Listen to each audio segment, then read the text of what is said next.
Morning talk show. What is the subject today? It's that call you never want to get. We've all had them. If you haven't had them, it's because you have no family, or you're homeless, or you don't have a phone. Okay, I have had 5 of them that I've written down here that I'm going to tell you the stories about. The call that you never want to get, that you're always fearful of. When your children finally leave home and you think you're in the clear and life's going to be happy now. I need to remove this right here. That's my fabric I'm working on. Okay, that's better. I always look at the mess around here that I see. This is my pattern for my project I'm making next. And I have to make, this is the circle I have to make. So, all right. Okay, I should have done this before I went on the air. This is my little clock. Isn't it cute? Because I have a clock there, a clock there, a clock here, a clock by my bed, a clock over here. I don't want to have to turn my head when I'm looking to find the time. Okay, I'll get to it now. All right. That call you never want to get. My first story. It was soon after I married Jamie, and my one son, Tyson, and his wife, they lived in Oregon, and we lived in Wyoming. So, I get this call. I don't remember what time of day it was. I think it was in the morning. It was. I get this call. Tyson's been in a wreck. I'm like, what? What? Well, he had been, his father-in-law was in the hospital with a heart problem or something, and so his wife was with him, so he wanted to surprise them and come sooner instead of that next day. So he decided to leave in the middle of the night and drive down the coast to, I think it was in Grants Pass, Oregon. So he's driving. He has the 2 dogs, and he's going to go meet up with the wife. Well, he fell asleep at the wheel, and he hit this big light pole, metal, and of course the car, he was driving a van, it wrapped around the van, the pole. The one little Chihuahua dog smashed against the windshield and died. Dogs don't have car seat belts, do they? And then the other dog got so traumatized, it jumped out of the van, and they didn't catch it for days. It was out in the pasture, and he was all, I mean, it's a miracle he lived, because his legs broke, and he has rods in his legs now, and it was just very, very sad. I think he broke an arm too, and the gear shift. No, it was the emergency brake down there at the bottom. It went right, jabbed into his leg. And they had to, of course, use the jaws of life and get him out, and it was horrible, and he was like unconscious, and I guess he was calling for his wife, Catherine, at the time that was his wife. And then he called Mom for me too, and I felt so bad. Okay, so I get that call. So it's, 1,000 miles away, and so we are going to go. But then my car, I had a new car, and the engine blew in the car. So it was in the shop getting fixed, and they couldn't get a new engine because the car was so new. They didn't have any engines or something, motors. No, it's an engine. It took like 3 months to get that car fixed, and the only other car we had was this big old truck, work truck. It was horrible, and I wanted to go to my son, and I couldn't, and I said, well, maybe when you get better, I'll have, my car will be done, and when you get home, I'll come and take care of you, help take care of you. It was just a horrible time in our life for that problem. When you want to be somewhere and you can't, and you didn't have money to go rent a car or anything. And when I married Jamie, he didn't believe in having credit cards at all, so he didn't have any. I'm like, well, what about for emergencies and stuff? If we would have had a credit card, we could have rented a car and driven out. So anyway, it was a really bad time, and luckily he survived. He was in a wheelchair, and he had to survive it, and his wife was so good at the time taking care of him. And all right, the next call I didn't want to get. my daughter was pregnant with her first baby, and Emily, my older daughter, well, she's younger than all my boys, but we were very excited. It's a little boy baby, and we're waiting and waiting. But he wasn't due till August. And this was, oh, I lied, August, September, October. I don't know, but he was born 28 days. 28 weeks. She was pregnant 28 weeks. So it was like 3 months early. And she went into labor. So I am packing, quicking to go to her, to help her and be there for her. And I never packed so fast in all my life. And that's where I learned to always have your makeup just ready to grab and go and be packed and ready. Have your stuff, you know. So and Trevor, he helped me and he drove with me and we went to where she was, but then she was getting flighted to another place. She had to have a cesarean. This was 16 years ago, so 17 years ago. But he was born the same day as that Kaylee Anthony, the little girl that the mother probably killed, Casey Anthony, the same day and year. And isn't that way? That's how I always remember that. And so he is like 17 now. He will be 18 on his next birthday. That's how long ago. So anyway, it ended up being a happy story. I don't even remember all the, you kind of get in a fog during emergencies. And he went to one hospital and then they took him to another hospital. And then because he's a preemie, the intestines broke. I don't know if it was small or large, intestines broke. So then he had to have surgery to repair that. And the same lady who helped with the conjoined twins and divided them in Utah, it was that same doctor that did his surgery. And anyway, he has a big scar. It looks like a zipper on his stomach, but it saved his life. And all those nights of worry and you pray. And I didn't want her to lose a baby like I did. And you're just praying constantly and hoping and worrying. And it just ages you. And we all have to go through things like that, don't we? Anyway, it turned out happy ending. And then she had 3 more kids. She had to have them all cesarean section, though, because he was born that way, and then the rest of them were too. And he only weighed 2 pounds, 10 ounces. Oh, so little. Cute little homely thing. They're not done yet, so they look a little weird. But anyway, Peyton. They named him Peyton. I said, why did you name him that? That means you had to pay a ton for him. Peyton, why don't you name him the next baby Cash-a-Lot so you'll get cash for him or something? All right, then the next thing we get a call at night. Clint, Jamie's son, in a car wreck. He was in the National Guard, and he had to drive to Rock Springs. No, I think this time he was in college in Rock Springs. He had to come home here for the National Guard weekend. So he had a couple of other guys in the car, and he was driving. And head on, it was in the winter, horrible roads, and head on with a semi coal delivery truck. And he could have been dead. You should have seen the car. In fact, his car went around to advertise for the police how you should always wear your seatbelt to save your life, because that car was just smashed to the ground. I should have had a picture of it for you. But anyway, he had 2 other guys in the car with him, and they all survived. And Clint got out, and the seatbelt did injuries to him.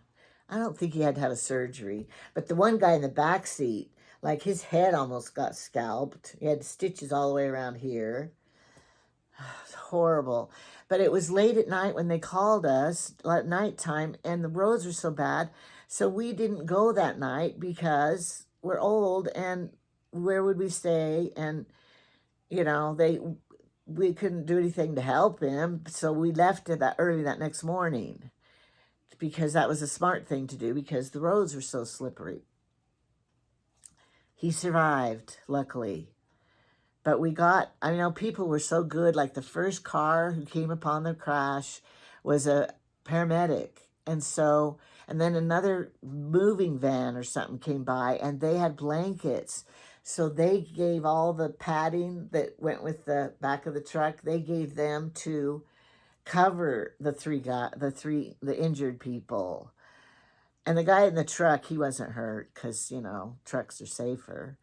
And so all of those padded blankets help. So here's the lesson. If you're driving in the winter, keep your coat on in case you get in a wreck. They had laundry. They were college boys. They were bringing home their laundry. It went all over the highway. So zip up your bags when you have your purse in the car and everything. Always zip everything up in case you get in a wreck. That's what I learned. I don't know if it's good, but after I saw that wreck, that's what I learned. Okay, the next call we get. This was a morning call, like with Emily, and I'm just lazing around, slowly getting dressed and stuff. Well, my son, Chad, single man, they called me because he was building a house and he was on the scaffolding, 22 feet in the air or something. And he fell. The scaffolding broke and he fell. And the other guy did too. But Chad got it worse. And both broke legs, back, wrist, finger, a whole bunch of stuff. And I had to take care of him because he didn't have a wife. It was horrible. So I meet him at the hospital. And it's horrible to see your child all crying and bound up and broken up. And awful. So then they had to air flight him or ambulance him, I don't remember which, to the big town, Idaho Falls. And I had to go get to the school and get his kids so they could say goodbye to him because they weren't going to see him for a long time. And I didn't want them to be worried. I don't know if I like turtlenecks because I have this gobble and you think it would cover them good. The whole time I'm just choking to death. It makes my face look fatter. I like that better. Did you ever like the face mask sometimes? I did. So then I had to handle everything because the kid, with his 4 children, because his ex-wife didn't have them. It was like a nightmare. And I've told you the story and how I was crying all the time because it was so overwhelming for me to do and how is it all going to work out? And then my prayer was answered when God told me, be still and know that I am God. He's in charge and we do the best we can and make it each day at a time and realize that these things happen for a reason. We can learn from them and just keep praying and, don't cry because it's God's plan. So that got me through with Chad. Then I had another call from Cameron because he was at work, but he was married and stuff, and he just fell off a ladder and broke his legs, and he had to go to Jackson Hole, Wyoming, and have surgery and everything. And so they got that call.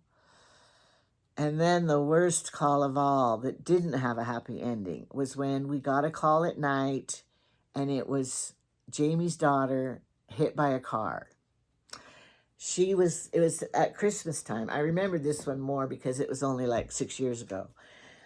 It was Christmas time, right before Christmas. And in Salt Lake, they have the Festival of Trees. And she was going to go to that with her friend. And they parked over here and were going in the big crosswalk over to where it was at. And a kid driving a car too fast.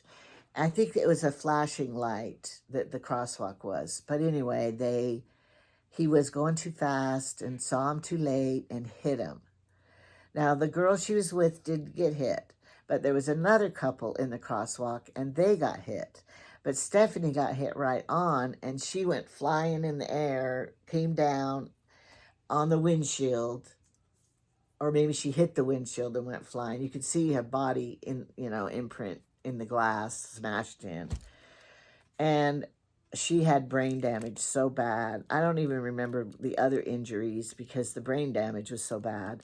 We got the call that she was going into surgery for the brain, and of course Jamie's hoping that she'll make it. And I remember Todd, his son, crying, I don't want her to die. We love Stephanie. I don't want her to die. Well, he lived in St. George, Utah, so he drove up to Salt Lake that night. But once again, at nighttime, and we're old, and she was in surgery and out of it, we couldn't do anything if we got there. So the roads are bad. We're going to go in the morning when it's light and, we'll get there. So that's the choice we made. But when we got there, then they told us that her brain was just too scrambled and she was brain dead. But they put her on life support, and she donated her organs. So there is like her heart, her liver. She was a real healthy girl, 46. All of her eyes, all of her things were donated. So that was wonderful that she, had an impact on people after her death. And then they had to plan the funeral, and that was sad. And I didn't, because I wasn't her mother, I didn't have any part of that. And she had all her trust and her papers already ahead of time. And she had put Todd, her brother, as her trustee. And so he arranged everything, and we didn't have to do anything really. And so, but the law, this is something you might want to know. The law, Jamie was her next of kin. So when the sheriff came and talked and everything, he didn't want to talk to Todd. He wanted to talk to next of kin, which is the father. And so he said, I don't care what your trust says. Next of kin is what the cops and the law goes by.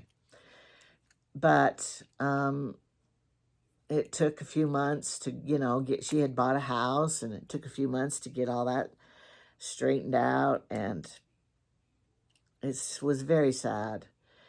But once again, it's in God's hands, and, things happen in life that we don't have any control over at all.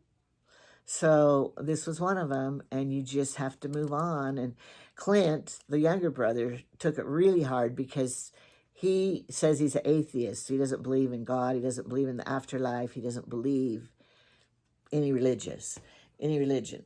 So he has it even harder because his mother died, and then he looked at Stephanie like as a mother, and then she died. And so he is, instead of drawing closer to the Lord for comfort and everything, he didn't have anybody to go to for comfort, and doesn't believe in God. And he said, and Todd's trying to tell him, we're going to see Stephanie again in the next life and all this stuff. She's with Mom now. And he goes, well, that's fine for you to believe, but I don't believe that way. I'm never going to see her again. It's over. It's over when you die. It's over. So that's how he believes. Well, then we had to meet we didn't have to, but we chose to meet. No, the boy that hit her, this was a while later, I think, at Christmas time. We had Christmas at her house because she had her tree set up and everything. So we decided to have Christmas there. And the kid that hit her wanted to meet with all the family and apologize. So we did. And it was hard for him, and his mother came, and he's crying. And I just pictured my boys, teenage drivers, and how stupid they were, and how it could have happened to one of them, Oh, it's just so difficult. And I have a belief in God that it was meant to be. This is how her death was supposed to happen, and it was her time to go, or she would have survived it. We hear miracles, how people survive. And so how can you blame the kid when it was God's will? And so I forgave the kid and said, I forgive you. I don't want it to ruin your life. You could be better because you're going to tell everybody, be better driver, be more responsible, and all that kind of stuff. And so I told the kid that I forgave him, and I have forgiven him because it's God's will to me. But then Clint, I hear that he kind of holds that against me, that he doesn't think I should have forgave the kid because he hasn't. And so he's mad at me for telling the kid that we forgave him. I wasn't talking for everybody. I was just talking for me that I forgave him. But I know that Clint and Todd and Andrea, they, love Stephanie so much and they miss her. And so I know it hurts them more than it did me because she isn't my child and I just met her when Jamie and I got married. They knew her their whole life, so I know the situation is totally different. And I just think it's something that Clint has to come to terms with. Me telling him what my beliefs are doesn't seem to help. So, and once again, it's the combined families too that makes everything hard. And we just have to love each other and realize that God is in charge of all. Okay, this was kind of a gloomy doomy in the call in the middle of the night, in the morning, in the day that you don't want to get, the call you don't want to get. But we all now have stories of calls that we did like getting. Like my daughter, a child calling to say they're pregnant, or calling to say they got accepted into college, or they got, all those wonderful calls we get. They're engaged.